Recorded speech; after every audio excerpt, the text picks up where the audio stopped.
Alors, bonjour et bienvenue au laboratoire 7 sur la viscosité et la thixotropie en enseignement à distance.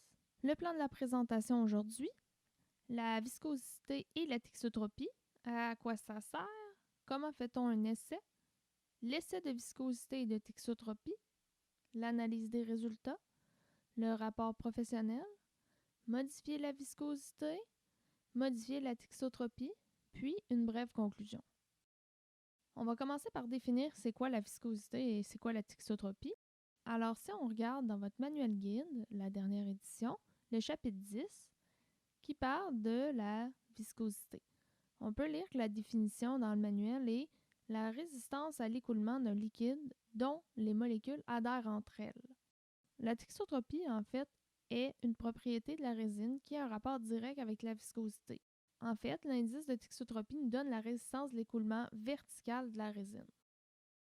La définition qu'on a vue à la page précédente n'était pas super claire, alors j'ai cru bon de la définir un peu plus. Alors, qu'est-ce que c'est exactement? La viscosité peut être définie comme l'ensemble des phénomènes de résistance au mouvement d'un fluide pour un écoulement, avec ou sans turbulence. La viscosité diminue la liberté de l'écoulement du fluide et dissipe son énergie. Il y en a 3 types. Le type numéro 1, la viscosité dynamique.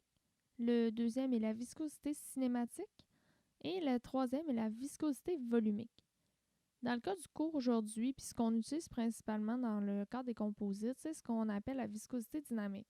Aujourd'hui, on va parler que de la viscosité dynamique pour les liquides newtoniens. Quelle est l'unité de la viscosité dynamique? L'unité recommandée pour la viscosité dynamique est le pascal seconde ou le poids. C'est exactement la même chose. Sauf que c'est vraiment une grosse unité. On utilise plus fréquemment le centipoise ou le millipascal seconde. Donc, dans l'échelle que je vais vous présenter, ça va tout être en centipoise ou en MPa seconde. En fait, ça va tout être en centipoise. Donc, si on fait la comparaison des unités, 1 pascal seconde, c'est égal à 1 poise, c'est égal à 10 moins 3 centipoise, c'est comme un centimètre par rapport au mètre, et 10 moins 3 millipascal seconde. J'ai fait une petite échelle un peu pour vous donner une comparaison quand même intéressante. Évidemment, l'eau à 20 degrés Celsius est la référence, comme presque tout qui est dans le système métrique. Donc, l'eau, sa viscosité à 20 degrés est de 1 centipoise. Si on regarde, il y a des liquides qui sont moins visqueux encore que l'eau. C'est dur à croire, mais oui. On peut voir le kérosène qui se trouve à 0,65 centipoise, donc très, très, très, très liquide. Si on regarde un peu plus québécois, on peut voir que le sirop d'érable se trouve autour de 200. C'est sûr que ça dépend des sirops, mais c'est une valeur moyenne. La résine ILH 3030, qu'on a l'habitude d'utiliser en labo, 450 à 700, ça dépend des lots.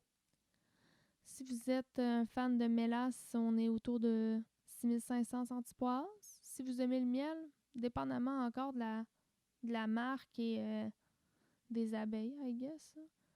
On peut avoir une valeur entre 2000 et 10 000. Et finalement, mettons, une autre résine qu'on a utilisée dans le cadre du cours, la DER 331, qui est une résine époxy très visqueuse. On se trouve entre 11 000 et 14 000 centipoises.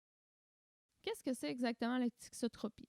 La thixotropie est une propriété physique qu'on trouve dans certains gels, fluides, mélanges, qui ont la particularité de voir leurs propriétés d'écoulement varier avec le temps. Dans notre cas, nous autres, on utilise l'indice de résistance à l'écoulement du fluide à une paroi verticale. C'est sensiblement la même chose. Au cours du temps, la propriété d'écoulement varierait si, mettons, l'indice est bas, c'est-à-dire qu'il coulerait vers le fond d'une cuve. J'ai fait une petite échelle ici, donc un liquide non thixotrope.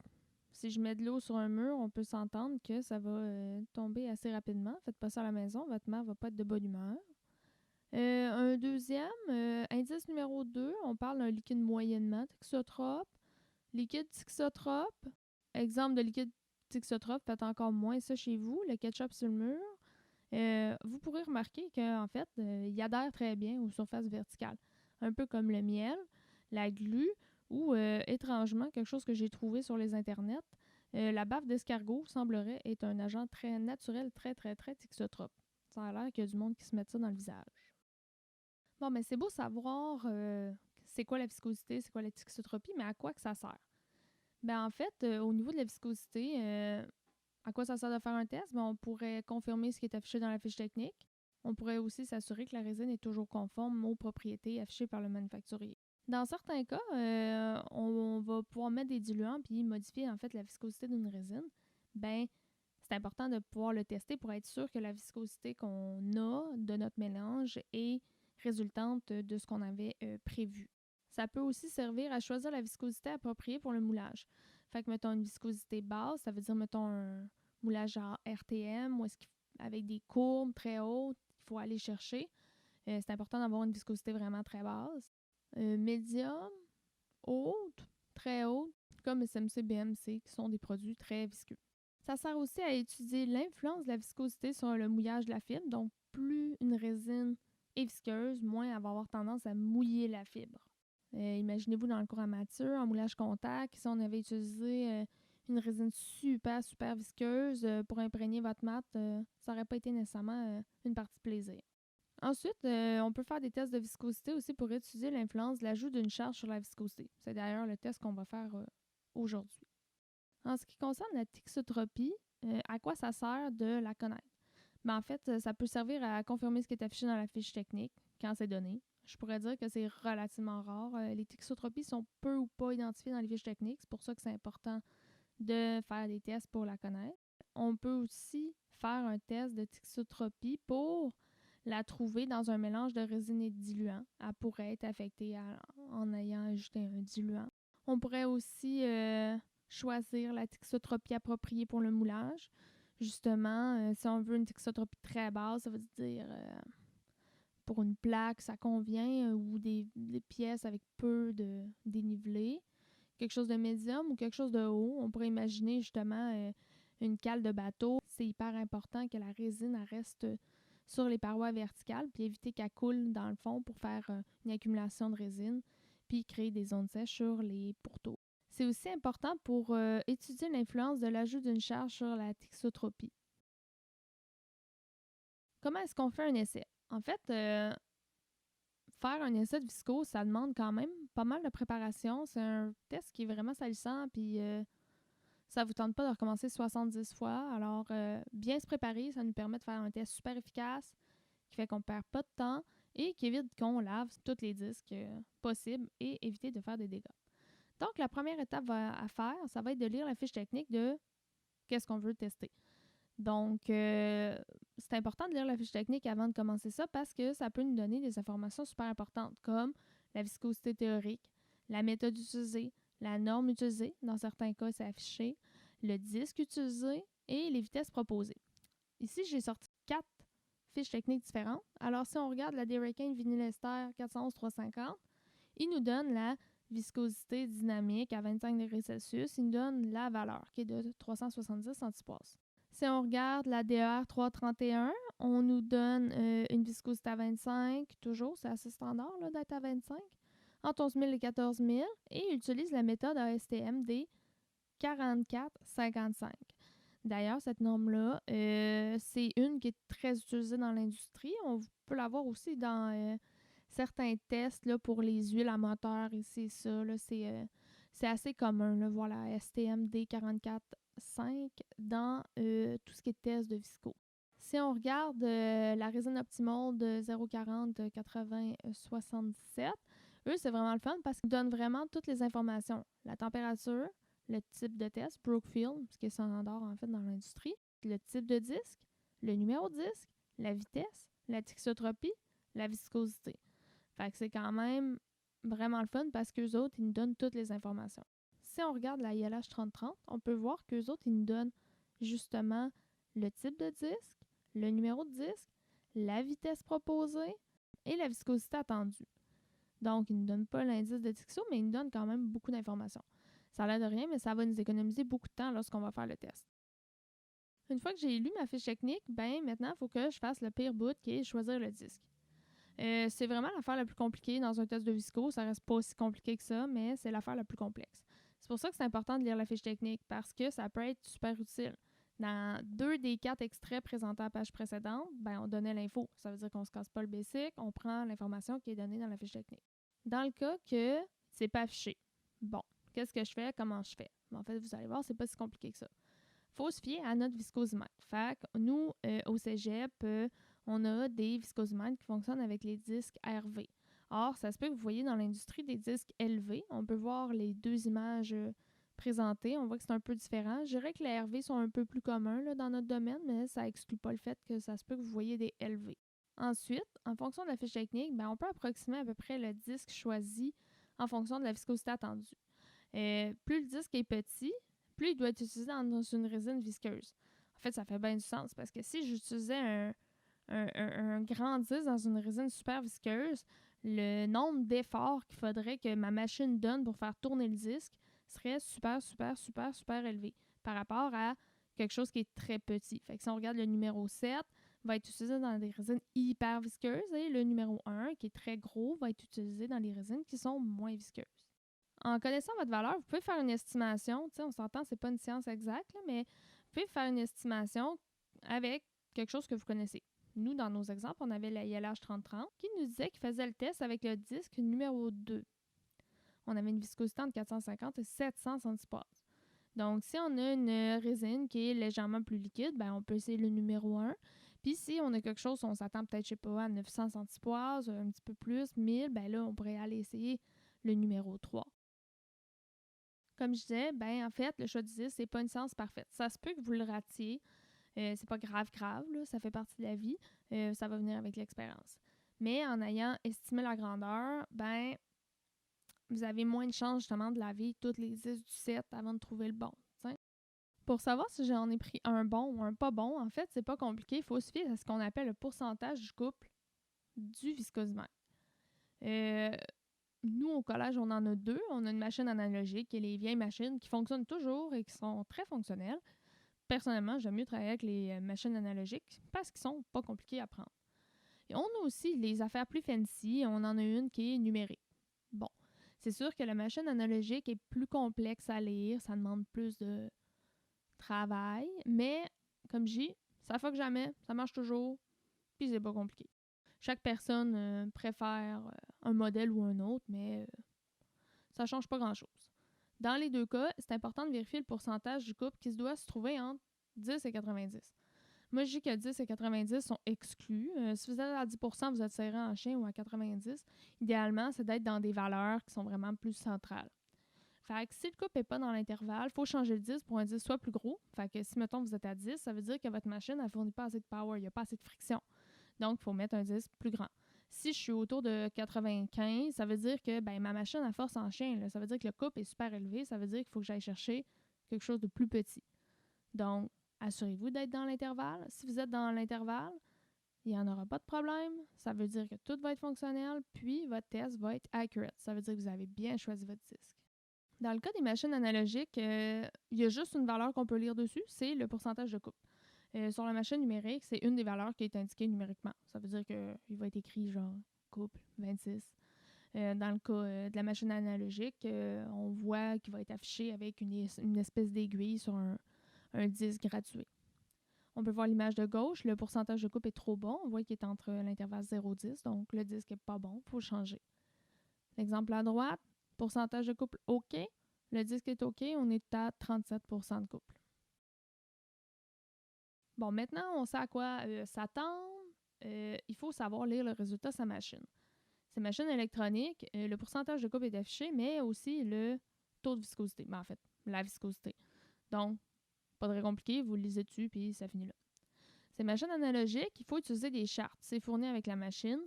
Ça peut être un peu compliqué, c'est pas dur, mais il faut juste s'assurer d'avoir la charte avec nous et de noter les informations suivantes. C'est quoi le disque? C'est quoi la vitesse? Quand même pas compliqué. On note ces deux choses-là, puis ça va bien aller. Quand vous allez faire votre lecture, qui est le pourcentage de couple, en fait, il faut juste utiliser la formule suivante. La viscosité égale le pourcentage de couple fois le facteur. What? Le facteur est déterminé justement via la vitesse et le disque. Donc, j'avais dit que c'est important de le noter. Si vous ne le notez pas, c'est impossible de trouver le facteur. Par conséquent, c'est impossible de trouver la visco. Quand même pas si pire. Vous avez juste deux choses à noter. Donc, si on regarde, mettons l'exemple que je donne ici, on voit qu'on a un couple à 37%, disque numéro 2, vitesse 20 RPM, et si on regarde dans notre charte, le disque numéro 2, j'ai highlighté en rose la vitesse et le facteur. On voit que le facteur est de 20. Donc, je vais faire le pourcentage de coupe qui est de 37 fois 20, ce qui va nous donner 740 centipasses. Donc, quand que je prépare mon essai et que je vais calculer la thixotropie, c'est pas compliqué, mais il faut que je considère que je vais faire plus qu'une mesure. Il faut mesurer la visco à une vitesse X et une vitesse 10 fois supérieure. Exemple, sur la machine analogique, j'ai montré la charte qu'on avait. On a les mesures suivantes. 1 et 10, 2 et 20, 5 et 50 ou 10 et 100. Moi, perso, je prends tout le temps le 2 et 20 ou le 5 et 50. Mais si vous voulez le faire 1 et 10, théoriquement, si vos ratios de coupe sont bons, il n'y a pas de problème. C'est bien évident qu'on ne doit pas changer le disque entre les mesures. Fait qu'on ne fait pas un test avec un 10-2 à 2 RPM puis le 10 numéro 4 à 20. Là. Les résultats vont être super farfelus puis ça ne marchera pas du tout.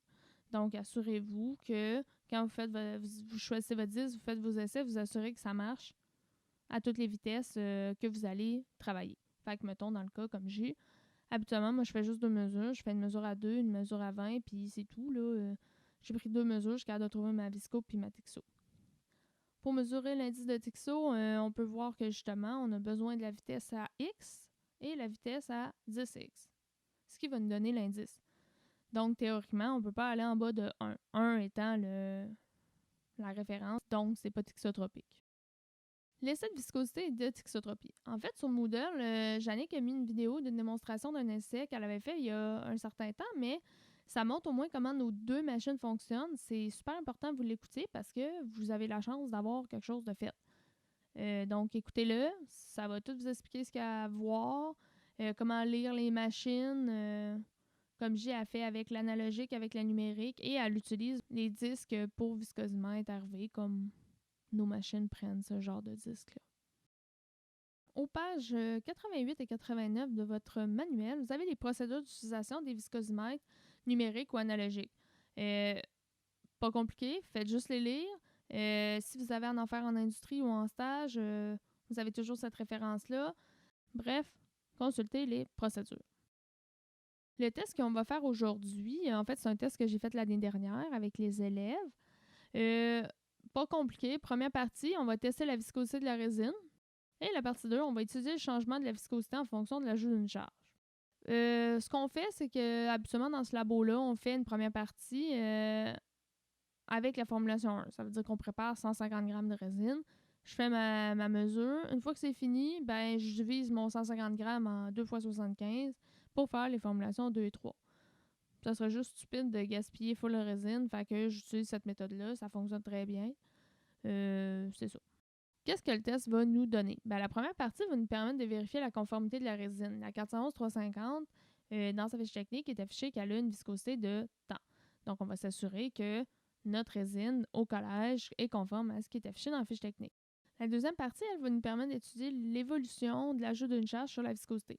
On peut voir que la formulation 2 à 75 grammes a 22,5 grammes de charge d'ATH. En fait, ça représente 30 PHR et la formulation 3 a le double, donc 60 PHR. On veut voir c'est quoi que ça va faire sur la visco. Et aussi, on va faire les tests de Tixo pour les 3 formulations. Fait que les hypothèses qu'on va avoir, formulation 1 devrait avoir la plus basse viscosité. Théoriquement, je rajoute pas de charge, donc ça devrait être la plus basse viscosité. Formulation 3, c'est celle qui a le plus de charge, donc théoriquement, c'est elle qui devrait avoir le plus de visco. Et les 3 formulations devraient avoir un taux de Tixo similaire. Parce que l'ATH, c'est pas un agent tixotrope. En tout cas, c'est pas supposé. Fait que mon hypothèse, c'est que, justement, la tixotropie devrait être relativement similaire. Jannick en parle plus dans son vidéo, mais voici les étapes standards là, pour un essai de visco. On prépare le verre, on note toutes les informations, comme d'habitude. On note la quantité réelle. On conditionne la résine à 25 degrés Celsius. Ensuite, on va faire le test. Donc, comme j'ai dit, suivre les procédures énoncées dans le manuel, page 88, page 89, et ce qui est montré par Jannick dans son vidéo, et noter l'ensemble des résultats. Une fois que c'est fini, on divise la résine en 2 parties égales, on ajoute la charge, on s'assure de noter les informations de la charge, on s'assure de noter les quantités réelles. L'étape 5 va être de conditionner les mélanges. On va mettre les vases sous la lampe chauffante, tempérée à 25. Ça a l'air niaiseux, mais en ajoutant la charge, en ayant fait votre test, c'est très plausible que la résine soit retombée autour de 20 degrés C. Donc, c'est important de la ramener à 25. Ensuite, on va refaire les tests, la même chose, on s'assure qu'on a tout, on suit la procédure et c'est tout. Ensuite, on va faire l'analyse des résultats. Bon, obviously, l'étape 1 va être de faire un petit tableau. On va noter les informations suivantes, les formulations, le disque qui a été sélectionné, la vitesse et la viscosité obtenue. Donc, dans le cas échéant, on a utilisé le disque 2, vitesse 20 RPM et on a obtenu 742 pour la résine tout seul. Formulation 2 et 3, on voit que la viscosité a augmenté et en plus, on voit qu'on a été obligé de changer le disque. Ça veut dire que le disque 2 était trop mis à profit pour la viscosité. Ensuite, la prochaine étape va être de comparer avec la littérature. Donc, qu'est-ce qui était écrit dans la fiche technique? Si on regarde la fiche technique de la résine qu'on a pris, la viscosité attendue était de 370 centipoise. On a obtenu 742. C'est quand même le double. Il y a une hostifie de grosse différence. Donc, qu'est-ce qui peut expliquer ça? Ben, la résine avait un certain âge lorsqu'on l'a testée. Elle avait à peu près quelques mois supplémentaires par rapport au shelf life. Le shelf life étant de 12 mois. Je pense que la nôtre avait 18 ou 24 mois. Là. Donc, c'est plausible que, justement, le fait qu'elle soit expirée, on ait obtenu quand même le double de la viscosité. On peut faire un graphique de l'évolution de la viscosité. Ce qui est fun avec le graphique, c'est qu'une image, ça vaut 1000 mots. Hein. C'est pas compliqué à faire, ça va vite, puis on voit rapidement l'évolution de la viscosité en fonction de la charge. J'ai fait deux options. Les deux sont bonnes. J'ai opté l'option 1 qui est l'histogramme. Histogramme? En tout cas, les barres. En fonction des formulations. Fait qu'il faut savoir, mais en fait, théoriquement, si vous avez fait un bon rapport, vous êtes censé savoir que dans la formulation 2 et 3, il y a plus de charge. Donc, l'option 1, justement, présente les formulations et la viscosité en fonction de la formulation. Et si vous voulez être plus précis, vous pouvez utiliser non pas la formulation, mais la quantité d'ATH ajoutée. Donc, dans le cas 1, c'est 0. Dans le deuxième cas, 30 pHR. Et dans le troisième cas, on avait ajouté 60 pHR. Dans les deux cas, le graphique est conforme. L'important, c'est qu'il parle et qu'on voit que la viscosité augmente quand même de façon importante entre 30 et 60. Là, on parle d'une grosse augmentation. Justement, en étudiant les graphiques, on peut observer que, officiellement, l'ajout d'une charge, ça affecte la viscosité en l'augmentant. On a vu qu'en ajoutant 30 pHR, ça affectait la viscosité, mais c'était relativement raisonnable. On avait augmenté d'environ 150 centipoise, donc une augmentation de 20%. C'est relativement raisonnable. Un ajout de 60 affecte la viscosité de façon substantielle. On a ajouté 60 pHR puis on a augmenté de pratiquement 1000 centipoise la visco, c'est-à-dire quasiment 131% d'augmentation. C'est vraiment, vraiment beaucoup. Donc, on a vu que l'ajout de la charge semble affecter la viscosité, mais de façon exponentielle. On n'en a mis pas beaucoup, ça n'a pas fait une grosse influence, on en a mis un peu plus, puis ça a explosé en termes de viscosité. La prochaine étape va être de calculer les indices de thixotropie. On utilise la formule suivante, je l'ai présentée un petit peu plus tôt. Vitesse mesurée à x et mesurée à 10x. Donc la formulation, le disque à x, à 10x et l'indice obtenu. On voit qu'on a un indice de thixotropie autour de 1. Quelles sont les conclusions qu'on peut tirer de tous ces tests? On a vu que notre résine n'avait pas la viscosité présentée dans la fiche technique, mais bien le double, ce qui est vraiment beaucoup. La résine était donc non conforme. On a vu que l'ajout d'une charge comme l'ATH influence la viscosité de la résine en l'augmentant. On a vu que l'ajout d'une charge semble affecter la viscosité de façon exponentielle. On a vu aussi que la thixotropie n'est pas affectée par l'ajout d'une charge comme l'ATH. Comme j'avais dit dans les hypothèses, c'est un petit peu prévisible parce que c'est pas un agent thixotropique. Puis on a vu que l'indice de thixotropie de la 411-350 n'est pas du tout élevé. En fait, il est autour de 1. C'est-à-dire qu'elle adhère pas bien aux surfaces verticales. Donc, dans le cas qu'on veut faire une pièce ayant un dénivelé élevé, ça serait pas du tout recommandé. Il faudrait l'utiliser justement pour des choses comme des plaques ou des choses ayant un faible dénivelé. Ensuite, la 6e section est sur le rapport professionnel. J'ai parlé vraiment de long en large dans le labo 6 du retrait du rapport. C'est un peu sensiblement la même chose. C'est sûr qu'au niveau des résultats et des analyses, il faut utiliser les sections que j'ai présentées aujourd'hui. Mais reste que le format présenté dans le labo 6 était comment faire un bon rapport. Donc, suivez les recommandations du labo 6. Section 7, Modifier la viscosité. Bon, là, on a vu quand la mesurer, mais on sait que c'est possible de la modifier. Donc, en fait, c'est assez commun. On change fréquemment la viscosité, surtout dans les résines époxy, parce qu'elles sont très, très, très, très visqueuses. Pour diminuer la viscosité, il suffit juste d'ajouter des agents diluants. On s'entend, on ne prend pas de l'eau, là, on prend des agents spécialisés et conçus pour la chose. Dans le manuel, aux pages 75-76, vous avez vu un graphique avec Jannick sur l'effet des diluants sur les résines, comme la DER 331, qui est celle qu'on utilise au collège en général. Fait que vous pouvez consulter cette section-là sur les diluants pour un peu plus de détails. Note très, très importante. Le fait de modifier la viscosité, ça peut affecter des propriétés comme le temps de gel, le pic exothermique, le retrait, le taux de durcisseur à mettre. C'est important de consulter le EEW du diluant. C'est pour ça que je vous réfère aux pages 75 et 76. Et les propriétés mécaniques.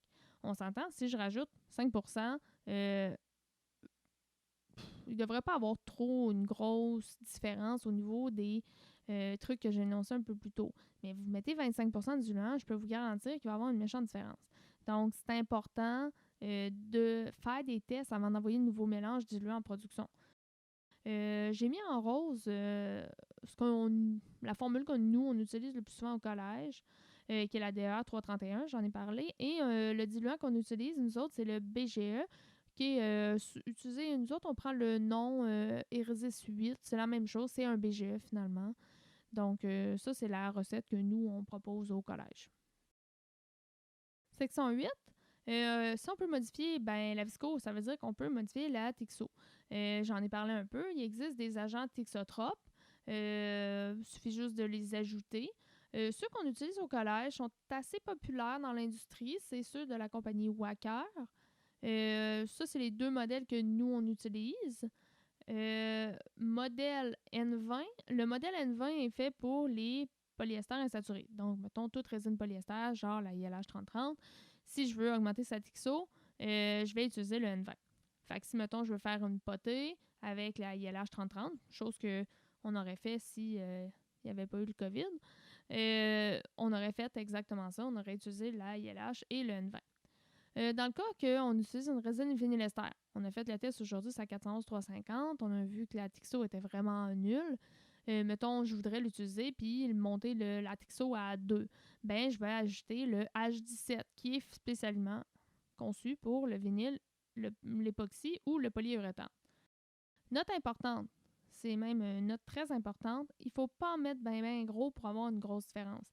C'est très, très, très, très, très efficace. Donc, il faut en ajouter graduellement, on mélange bien, on vérifie si ça convient et on rajoute si nécessaire. Comme je dis, il n'en prend pas beaucoup pour voir une grosse différence. Donc, en conclusion du Labo 7, qu'est-ce qu'on a appris? On a appris que la viscosité dynamique se mesure en millipascal seconde, en poise ou en centipoise. On utilise principalement le centipoise dans le domaine des composites. On a vu que la tixotropie est un indice qui détermine si le produit résiste à l'écoulement vertical. On a vu que ces deux critères sont très importants dans la sélection d'une résine. Si j'utilise justement, j'ai un produit, je fabrique genre des bateaux, c'est important que mon produit soit tixotrope. C'est important qu'il y ait une certaine viscosité, mais pas qu'il soit trop visqueux. On a vu qu'en préparant notre essai, ça dépend beaucoup en fait du viscosimètre qu'on a à notre disposition. Le choix des disques, le choix des vitesses dépend du viscosimètre à notre disposition. Donc, assurez-vous de vérifier cette information-là avant d'aller faire votre test. On a vu que le test de viscosité peut servir à contrôler la qualité d'une résine. Dans le cas de notre essai d'aujourd'hui, on pourrait dire qu'on refuserait d'utiliser notre résine parce que la viscosité a doublé, probablement dû au fait qu'elle était expirée. On a vu que la tixotropie est rarement donnée dans la fiche technique, mais qu'en prenant des mesures supplémentaires à des vitesses différentes, c'est vraiment pas dur à calculer. On a vu que l'ajout d'une charge comme la TH influence la visco, mais pas nécessairement la tixotropie. On a aussi vu qu'il était possible de modifier la viscosité d'une résine en ajoutant certains diluants. Et finalement, on a vu que c'était possible de modifier la tixotropie en ajoutant des agents tixotropes qui sont d'ailleurs très efficaces et très utilisés.